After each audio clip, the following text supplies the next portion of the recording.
Почувствах как ме налива невероятна енергия.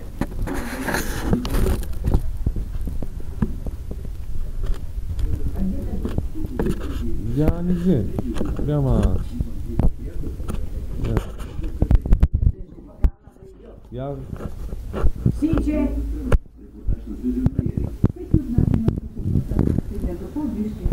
видео снимаю.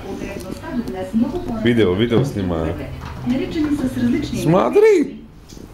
Сиче! Ила! Сич! Сиче! Брачки, гуру или пророци. В района на залива на Сан-Франциско, Как она понимает. Смотри, а? Да. Технологическа програма в училището за следваща Вие напрятали. Смотри как спряталась. един от четирите университета в света, изучаващи анормални феномени. Той е и съосновател на организация за паранормално разбиране и подкрепа, която помага на хора, имали необичайни лични преживявания. Счита се за експерт-контактьор. Какво е контактьорството? Определям контактьорството като получаване на енергия, информация или напътствие от източник, различен от самия човек и произхождащ от ниво на реалността, различно от материалното, което ние познаваме. Предполагам, че за мен началото беше, когато започнах да пиша. И валажи твой Фейсбук е да видео. Контактьорството, но и по отношение на всички необясними паранормални неща, които са ми се случвали и които съм бил запознат. Връщайки се назад в тинейджърските си години или още Игрушка. Я я купила. творях и пишех стихове, чувствах, че преминавам в състояние на различна осъзнатост.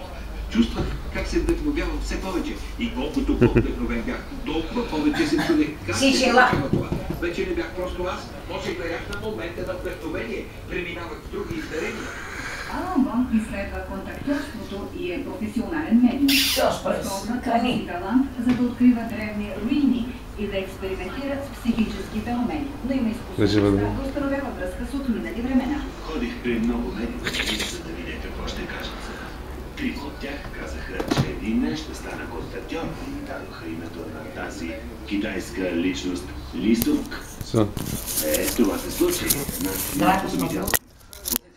Облива невероятна енергия. Това беше Ли. Видиш, она два раза стала. Она была в свой карман. Да?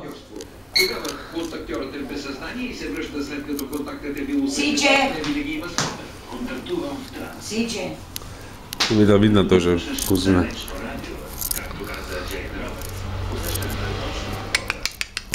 Но ми показва картина на всичко, за което погледна от водата, сякаш стои над мен и ме обладава, за да го изрека на английски. Това наричам отворено контактьорство. И аз го правя. Давай посмотрим, що она делала. Не спирам да бъда себе си. Що се Она отнася? прятается. Нямам определена същност, за която да мога да кажа, че ми говори, че действа чрез мен. Това съм аз, но съм нещо повече от себе си. Добър ден, приятели. Приятно ни е да сме сред вас. Усещам, че се свързвам с цялата вселена. Живяхме 1200 години преди.